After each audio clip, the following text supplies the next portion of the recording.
शिव जी को बेलपत्र क्यों चढ़ाते हैं? बेलपत्र चढ़ाने का सही तरीका क्या है? शिवलिंग पर बेलपत्र क्यों चढ़ाते हैं? जाने इसके पीछे की कथा। सावन का महीना हो या फिर महाशिवरात्रि का त्यौहार, शिव मंदिरों में भक्तों का तांता लगा रहता है और हर कोई शिवलिंग पर जल के साथ बेलपत्र अवश्य चढ़ाता है। तो आखिर शिवलिंग पर बेलपत्र चढ़ाने के पीछे का कारण क्या है? पौराणिक कथा से जानते हैं। जब बात भगवान शिव की सबसे प्रिय चीज़ों की आती है तो उसमें सबसे पहले बेलपत्र का नाम आता है।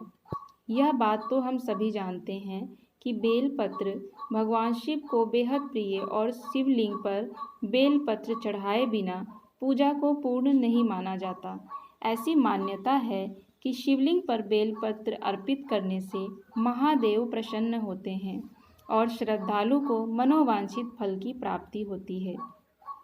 इसीलिए अगर आप भी भोलेनाथ की विशेष कृपा पाना चाहते हैं तो भगवान शिव को बेलपत्र जरूर चढ़ाएं। लेकिन आखिर शिव जी को बेलपत्र इतना प्रिय क्यों है?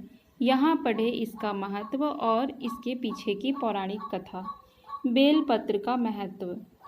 बेलपत्र में 3 पत्तियाँ एक साथ जुड़ी होती हैं, जिसको लेकर कई तरह की मान्यताएं प्रचलित हैं। तीनों पत्तों को कहीं त्रिदेव, सृजन, पालन और विनाश का देव ब्रह्मा, विष्णु और शिव, तो कहीं 3 गुणों सत्व, रज और तम को, कहीं 3 आदि ध्वनियों जिनका सम्मिलित गूंज से ओम बनता है का प्रतीक माना जाता है। बेलपत्र की इन 3 पत्तियों को महादेव की 3 आंखें और उनके शस्त्र त्रिशूल का भी प्रतीक माना जाता है। शिवलिंग पर बेलपत्र चढ़ाने से जुड़ी पौराणिक कथा।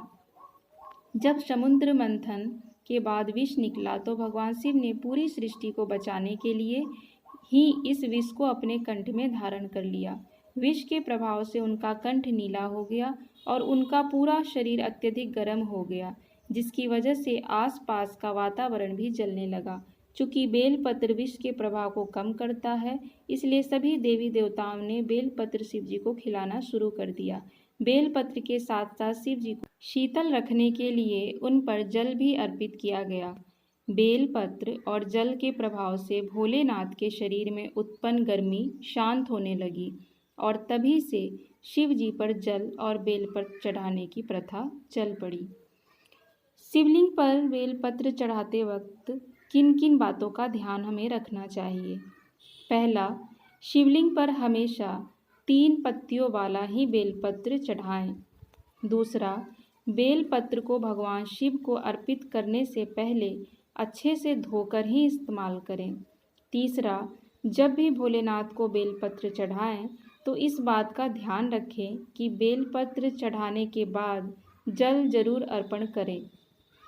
चौथा, बेलपत्र चढ़ाते समय ओम नमः शिवाय मंत्र का जाप भी करें। तो इस सावन में आप भी इनका लाभ प्राप्त करें।